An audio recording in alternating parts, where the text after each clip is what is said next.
English Matters.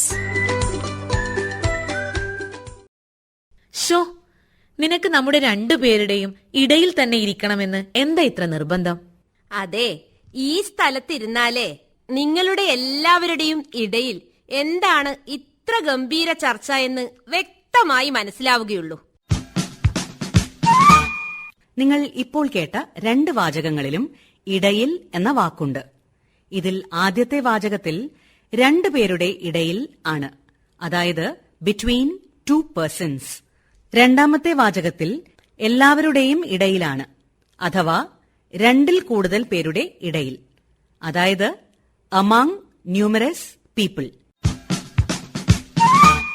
അമങ്, AMONG, അമങ്, ഇടയിൽ, കൂട്ടത്തിൽ, നടുവിൽ, മധ്യേ, തമ്മിൽ. ശ്രദ്ധിക്കുക, ഏത് കാര്യത്തിന്റെ ഭാഗമായാണ് പരാമർശിക്കുന്നത് അത് രണ്ടിൽ കൂടുതൽ ആയിരിക്കണം. എങ്കിൽ മാത്രമേ അമങ് എന്ന പദം ഉപയോഗിക്കാൻ സാധിക്കുകയുള്ളൂ. ചുറ്റപ്പെട്ട്, ഇടയിൽ, surrounded by, in the middle of. ഇങ്ങനെയുള്ള അവസരങ്ങളിൽ അമങ് എന്ന പദത്തിന്റെ ഉപയോഗം ശ്രദ്ധിക്കുക. I felt so relieved when I saw a familiar face among the sea of people before me. ആളുകളുടെ ഒരു കടലിനിടയിൽ ഒരു പരിചിത മുഖം കണ്ടപ്പോൾ എനിക്ക് വലിയ ആശ്വാസം തോന്നി. I felt so relieved when I saw a familiar face among the sea of people before me. Trained dogs were used to detect the presence of life among the debris. അവശിഷ്ടങ്ങൾക്കിടയിൽ ജീവന്റെ സാന്നിധ്യം ഉണ്ടോ എന്ന് കണ്ടുപിടിക്കാൻ പരിശീലനം സിദ്ധിച്ച നായ്ക്കളെ ഉപയോഗിച്ചിരുന്നു.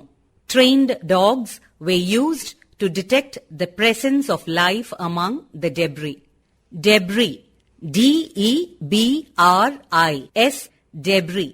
Debris അല്ല, debris. S is silent. Debris എന്നാൽ അവശിഷ്ടങ്ങൾ. തകർന്നടിഞ്ഞ കെട്ടിടത്തിന്റെയോ മറ്റെന്തിന്റെയും അവശിഷ്ടങ്ങളാണ് ഡെബ്രി. ഒരു കൂട്ടം ആളുകളുടെയോ സാധനങ്ങളുടെയോ ഭാഗമായി അഭിസംബോധന ചെയ്യപ്പെടുക. ഇങ്ങനെയുള്ള അവസരങ്ങളിൽ അമങ് എന്ന പദത്തിന്റെ ഉപയോഗം ശ്രദ്ധിക്കുക. Among is used to imply a happening or being included as part of a group of people or things. The actors comments sparked a huge outrage among women. നടന്റെ അഭിപ്രായ പ്രകടനം സ്ത്രീകളുടെ ഇടയിൽ വലിയ രോഷത്തിന് തിരികൊളുത്തി. The actors' comments sparked a huge outrage among women. Outrage, രോഷം. OUTRAGE, outrage. Actors, ACTOR''S, actors. നടന്റെ. One among you is the winner. നിങ്ങളുടെ കൂട്ടത്തിൽ നിന്നും ഒരാളാണ് വിജയി.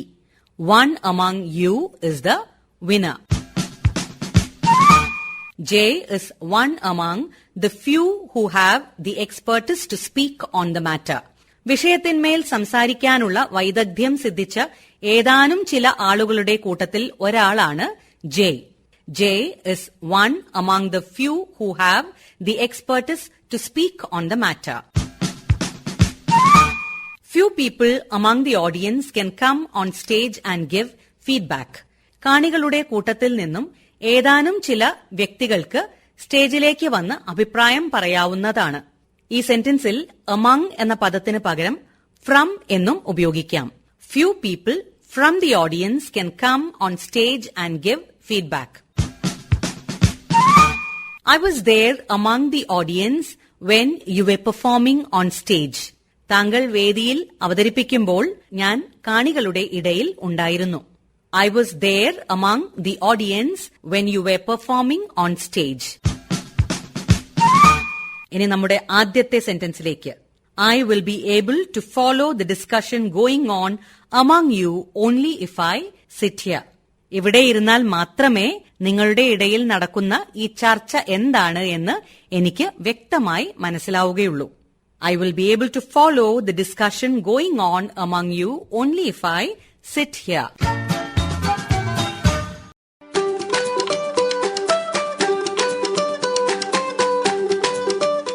English Matters, presented by Smita Manikot.